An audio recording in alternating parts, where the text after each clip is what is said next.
दोस्तों, आज आपके लिए एक ऐसा वीडियो क्लिप लेकर के आया हूं जो आपको जानना चाहिए। ये अपने ही देश की बात है। आपको बता दूं कि बागेश्वर धाम वाले पंडित धीरेंद्र शास्त्री, जो अपने आप को चमत्कारी बाबा कहते हैं, उन पंडित धीरेंद्र शास्त्री की पोल पट्टी खुल गई है। उनके चमत्कार के पीछे का राज क्या है और बचपन से लेकर पंडित धीरेंद्र शास्त्री चमत्कारी बाबा बनने तक का जो उनका सफर है वो कैसा हुआ, कैसे के छोटे छोटे जादू की ट्रिक सीख करके बागेश्वर धाम के बड़े ओहदे पर जाकर बैठ जाते हैं और दुनिया उनके सामने नतमस्तक हो जाती है। उनकी पूरी पोल पट्टी खोल करके रख दी है श्याम मीरा सिंह ने।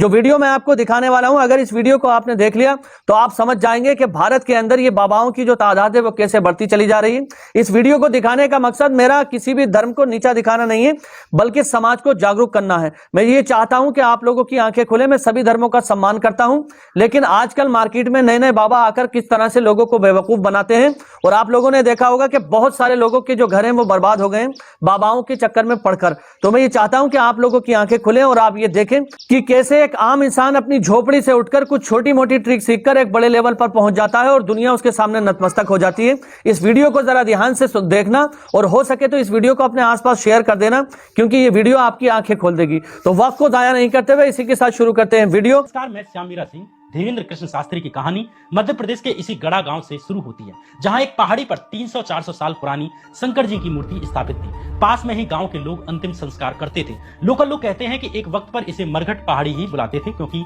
ये बुंदेलखंड का एक पिछड़ा इलाका है और बाकी देश के हिस्सों की तरह ही यहाँ भी कुछ लोग तंत्र सिद्धि के लिए आते रहते हैं। जैसे सरल भाषा में कहें तो जादू टोना करने के लिए आते थे। जब लोग परेशान होते हैं या उनके यहाँ कोई रोगी लंबे समय तक ठीक नहीं होता, तब वो मायूस होकर इस तरफ मुड़ते हैं और स्वाभाविक रूप से ये काम शमशान के करीब यानी मरघट पहाड़ी के करीब लंबे समय से होता आ रहा है। दावा किया जाता है कि धीरेंद्र शास्त्री के दादाजी यानी सेतु लाल गर्ग ने शंकर जी की मूर्ति के पास ही एक हनुमान जी की मूर्ति भी स्थापित करवाई थी, जो साल 1986 में एक छोटे मंदिर के रूप में तब्दील कर दी गई। धीरेंद्र शास्त्री के दादाजी इस मंदिर में पूजा पाठ किया करते थे। लोग उन्हें दादा गुरु के नाम से बुलाते थे। मंदिर की स्थापना हो जाने के बाद इस पहाड़ी पर जादू टोना और सिद्धि जैसे काम और ज्यादा फलने फूलने लग गए। दादा गुरु को इस तरह के पूजा पाठ करते हुए देख धीरेंद्र पर भी इसका असर पड़ना शुरू हो गया। अपनी स्कूली पढ़ाई के दौरान ही धीरेंद्र इसी मंदिर में आकर बैठने लगे। इन्हीं पूजा पाठ और जादू टोना के बीच पला बड़ा धीरेंद्र धीरे धीरे अपने नाम के साथ शास्त्री जोड़ने लगा। उसका नाम धीरेंद्र कृष्ण गर्ग से धीरेंद्र कृष्ण शास्त्री हो गया, यानी शास्त्रों का ज्ञाता विद्वान। भले ही शास्त्रों की जानकारी न हो, लेकिन अब धीरेंद्र स्वघोषित तरीके से धीरेंद्र शास्त्री बन चुके हैं। 1996 में धीरेंद्र का जन्म गड़ा गांव के रामकृपाल गर्ग और सरोज गर्ग के घर हुआ। भाई बहनों में धीरेंद्र सबसे बड़े हैं। इनकी बहन का नाम रीता गर्ग और शालिग्राम गर्ग इनके भाई का नाम है। वैसे तो धीरेंद्र गर्ग के धीरेंद्र शास्त्री बनने की कहानी बहुत पुरानी नहीं है, लेकिन उसके गांव में रहने वाले उनकी हम उम्र के कुछ लोग बताते हैं कि अपने दादाजी की तरह वो भी पंडिताई ही किया करते थे।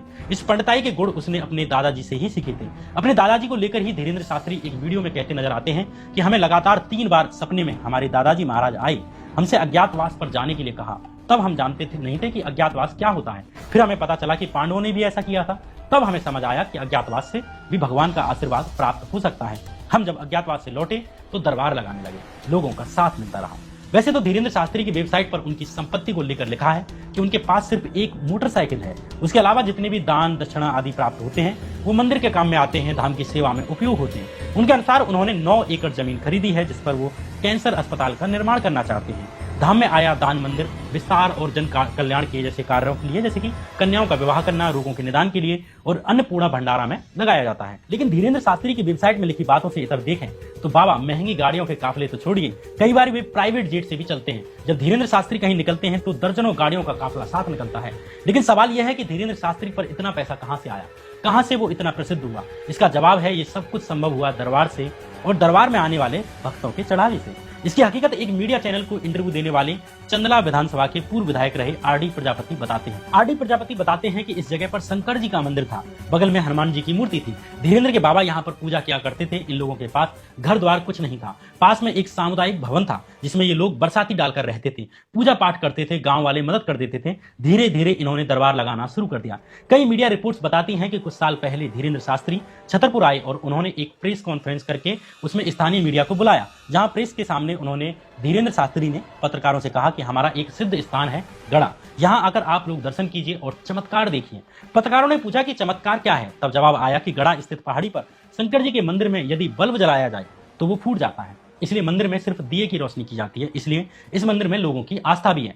लेकिन धीरेन्द्र शास्त्री के चमत्कारिक दावों के बावजूद उस वक्त मीडिया ने धीरेन्द्र शास्त्री में ज्यादा दिलचस्पी नहीं दिखाई, ज्यादा मीडिया कवरेज उस समय उन्हें नहीं मिली, क्योंकि बुंदेलखंड में ये नया नहीं था। यहाँ बाबाओं और उनके चमत्कारों की कहानियां नई नहीं थी। तो धीरेन्द्र शास्त्री के कथित चमत्कार की उस वक्त छिटपुट रिपोर्टिंग ही हो पाई, इस तरह की नहीं हुई जिस तरह की आज होती है। लेकिन समय के साथ धीरेन्द्र शास्त्री से ऐसे लोग जुड़ते हैं जो उन्हें सोशल मीडिया की दुनिया में ले आते हैं। यहीं से धीरेन्द्र शास्त्री की लोकप्रियता बढ़ने लगती है।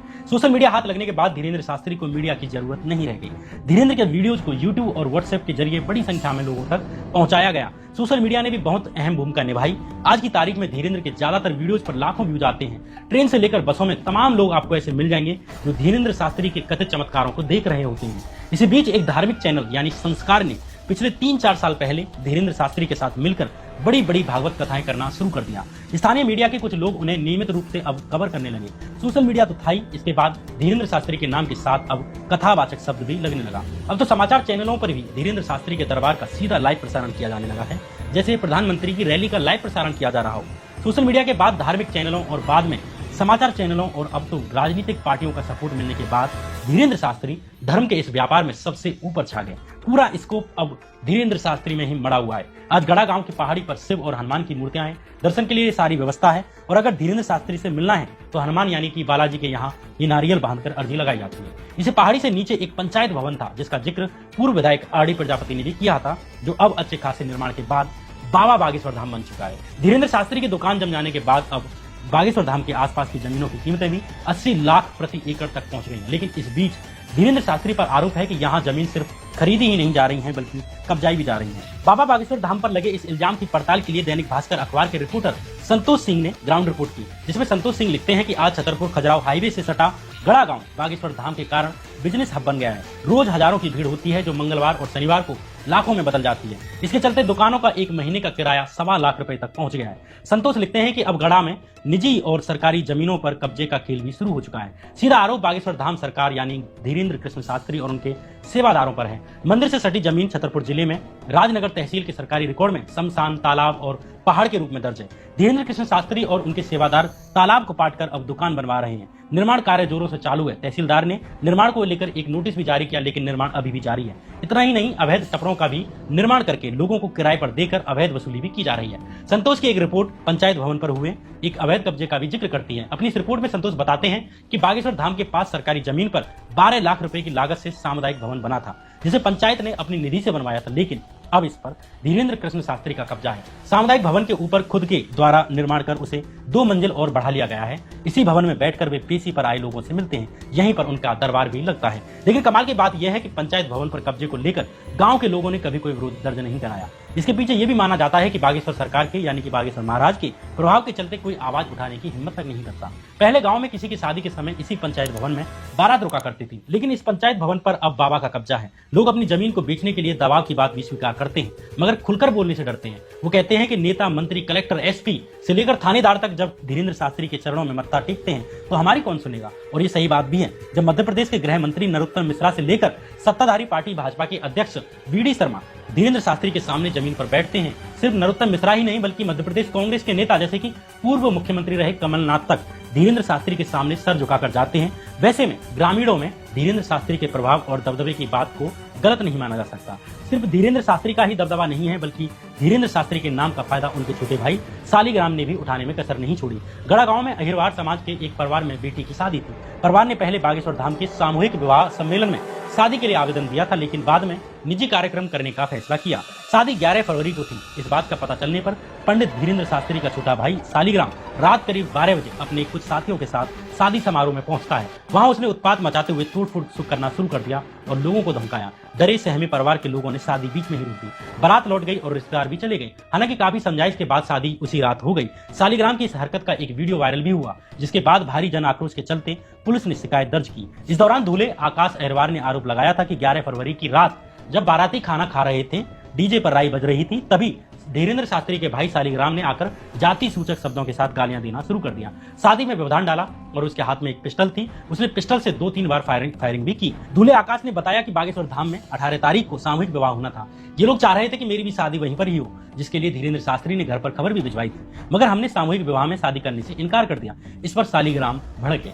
खैर, इस दबंगई से दूर चलकर पहले बात कर लेते हैं कि लोगों को ठीक कर देने वाले धीरेंद्र शास्त्री के दावे में कितना दम है, आखिर कितनी सच्चाई है। कहने का मतलब यह है कि महाराज की शाखा में यूं तो बहुत से कामों का स्कोप है, लेकिन उन्होंने अब अपने चमत्कारों की आड़ में डॉक्टरी का काम भी शुरू कर दिया है। इनका अंदाजा भी थोड़ा सा जुदा है, डॉक्टरों जैसा नहीं है, चिकित्सकों जैसा नहीं है, वैद्य जैसा भी नहीं है। धीरेंद्र शास्त्री भूत प्रेतों का इलाज करने का भी दावा करते हैं। वो मंच से बुदबुदाते हैं, फूंक मारते हैं, भीड़ से चिल्लाने की आवाज आती है, भीड़ से उठते आदमी औरतें चीखते हुए नजर आते हैं। धीरेंद्र कहते हैं कि उनको और चिमटे मारे जाएं, जंजीर से झगड़ा जाए इन्हें। फिर अजीब सी बातें बोलकर ताली बजाते हैं और अपने चुटीला अंदाज दिखाते हैं। ये कॉपी और कलम लिए रहते हैं, आप जैसे ही इनके सामने पहुंचेंगे ये आपकी बीमारी तुरंत डायग्नोज कर लेते हैं। आपकी पीढ़ियों तक के नाम समेत आपकी बीमारी का नाम, उसकी पूरी रिपोर्ट कॉपी पर उतार देते हैं और फिर शुरू होता है इलाज। दवाइयों से भी नहीं, भभूत और तथाकथित चमत्कार से। लेकिन ऐसा नहीं है कि धीरेंद्र शास्त्री के इन कथित चमत्कारिक शक्तियों को किसी ने भी चैलेंज नहीं किया। सबसे बड़ी चुनौती दी नागपुर के अंधश्रद्धा निर्मूलन समिति के उपाध्यक्ष श्याम मानव ने। श्याम मानव ने धीरेंद्र शास्त्री को चुनौती देते हुए कहा कि वो कुछ परीक्षाएं लेंगे और अगर धीरेंद्र उन्हें पास कर लेते हैं तो उन्हें 30 लाख रुपए का इनाम देंगे।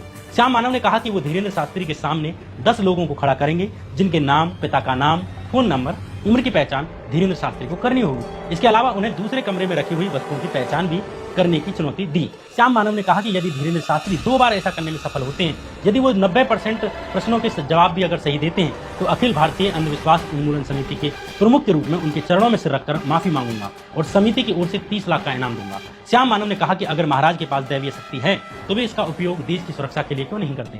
अगर वो दिव्य शक्ति का उपयोग देश के लिए करेंगे तो देश में कहीं भी बम नहीं गिरेगा, क्योंकि उन्हें पहले से ही पता चल जाएगा कि बम कहां तैयार हो रहे हैं। इससे देश में कहीं भी आतंकवाद की कोई घटना नहीं घटेगी। श्याम मानव ने आगे ये भी कहा कि अगर धीरेंद्र शास्त्री अपनी बात साबित कर देते हैं तो फिर अगर वे पुरस्कार स्वीकार भी नहीं करते हैं तो भी वे अपनी समिति का काम बंद कर देंगे, जो पिछले 40 सालों से धर्म के नाम पर लूट रहे लोगों का सच सामने लाने का काम कर रही है। हालांकि धीरेंद्र कृष्ण शास्त्री ने यह चुनौती स्वीकार नहीं की, लेकिन धीरेंद्र शास्त्री को चुनौती देने के बाद से श्याम मानव को फोन पर धमकियां मिलना जरूर शुरू हो गया, जिसके बाद उनकी सुरक्षा भी बढ़ाई गई। यहाँ हम जिस अंधश्रद्धा निर्मूलन समिति की बात कर रहे हैं उसका गठन 1989 में हुआ। इस समिति की स्थापना नरेंद्र दाभोलकर ने की थी। साल 2013 में दाभोलकर की हत्या कर दी गई थी। समिति के मुताबिक वो लोगों को गुमराह करने वाले अंधविश्वासों के खिलाफ काम करती है। ये समिति मुख्य रूप से महाराष्ट्र में एक्टिव है, लेकिन सवाल यह है कि क्या जादू टोना और चमत्कारों के चक्कर में धीरेंद्र शास्त्री उन गंभीर मरीजों की जान को खतरे में नहीं डाल रहे हैं जिन्हें तत्काल डॉक्टरों और अस्पतालों और दवाइयों की जरूरत है। न्यूज क्लिक मीडिया संस्थान की एक ऐसी ही रिपोर्ट है जिसका यहाँ पर जिक्र करना जरूरी है। जैसे बागेश्वर धाम इलाज के लिए आई एक 10 साल की बच्ची की मौत हो गई थी। बच्ची के माता पिता मिर्गी का इलाज कराने के लिए उसे धीरेंद्र शास्त्री के दरबार लाए थे। आरोप लगा कि इस बच्ची की जिंदगी के साथ खिलवाड़ की कहानी शुरू हुई 1.5 साल पहले, जब ये परिवार धीरेंद्र शास्त्री के दरबार में बच्ची के ठीक होने की आस लिए आता रहा।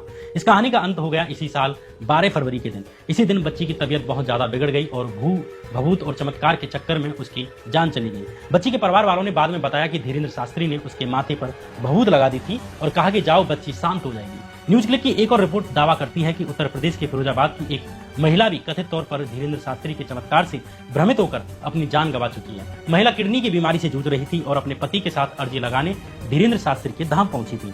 वो धीरेंद्र शास्त्री के पास अर्जी लगाने पहुंची पाती कि लाइन में लगे ही उसकी मौत हो गई। मृतक महिला को गले लगाकर रोते हुए उसके पति की तस्वीरें और वीडियो सोशल मीडिया पर वायरल हुए, लेकिन किसको परवाह है। ऐसी ही न जाने कितनी मौतें अंधविश्वास के कारण हो जाती हैं जो खबरों में नहीं आ पाती। इसके अलावा धीरेंद्र शास्त्री के पंडाल में लोगों के बेहोश होने की कहानियां, गंभीर बीमार होने की खबरें आती ही रहती हैं। इन बेहद गंभीर घटनाओं की जिम्मेदारी लेने के बजाय धीरेंद्र शास्त्री ये कहते हैं कि हम तो कुछ नहीं कर रहे हैं, सब बालाजी ही कर रहे हैं, सब वो ही करवा रहे हैं हमसे। हालांकि अगर आप धीरेंद्र शास्त्री के इस काम के बारे में या चमत्कार के बारे में या किसी जादूगर से या किसी विज्ञान या मनोवैज्ञानिक की दृष्टि से देखेंगे तो जवाब कुछ अलग मिलेगा। दरअसल ये एक कला होती है जिसे हम मेंटलिज्म यानी माइंड रीडिंग यानी कि दिमाग को पढ़ना भी कहते हैं। तो उम्मीद करता हूं श्याम मेरा सिंह की ये वीडियो देखकर आपको काफी कुछ नॉलेज जानने को मिली होगी और पंडित धीरेंद्र शास्त्री जैसे ऐसे और भी बहुत सारे बाबा हैं जो मार्केट में आ रहे हैं, जो अपने आप को ये कहते हैं कि हमारे पास चमत्कार है, हम मन की बात जान लेते हैं।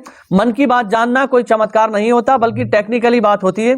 ये एक टेक्निक है। आपको बता दूं कि सुहानी शाह नाम की एक मैजिशियन है जिसने पंडित धीरेंद्र शास्त्री और बाकी लोगों की पोल पट्टी खोल करके रख दी है। उसने बताया है कि लोगों की मन की बात किस तरह से पता चल जाती है। तो मेरे दोस्तों, मेरा इस वीडियो को दिखाने का बस यही मकसद है कि आप लोग इस वीडियो से ये समझें कि कोई भी चमत्कार नहीं होता। ये 21वीं सदी चल रही है, यहाँ पर लोग एक दूसरे को बेवकूफ बनाते हैं चमत्कार के नाम पर। कभी भी किसी भी बाबा के चक्कर में मत आना, कोई भी चमत्कार यहाँ पर नहीं होता। अगर आपको कुछ चाहिए तो आप डॉक्टर के पास जाओ, अगर आपको कोई परेशानी है तो उसके लिए हार्ड वर्क करो, कठिन परिश्रम करो, लेकिन कभी भी किसी बाबा के चक्कर में मत पड़ो कि वो तुम्हारा कोई काम करा देगा। यही दुनिया की सच्चाई है। अगर इसको तुम पहचान लोगे तो बहुत ही जल्द आपकी आंखें खुल जाएंगी। और अगर किसी भी, मैं सभी धर्मों की बात कर रहा हूं, किसी भी धर्म के बाबा के पास जाकर के अपने कष्टों का निवारण कराना चाहोगे तो और ज्यादा आप उसके अंदर उलझते चले जाओगे, आपको रिलीफ नहीं मिलने वाला। तो दोस्तों, उम्मीद करता हूं इस वीडियो से बहुत कुछ आपको सीखने को मिला होगा। बाकी इंशाअल्लाह ताला एक बार फिर से आपके सामने कुछ नॉलेज की वीडियो लेकर हाजिर होऊंगा। तब तक अपने भाई को इजाजत दीजिए। खुदा हाफिज, जय हिंद।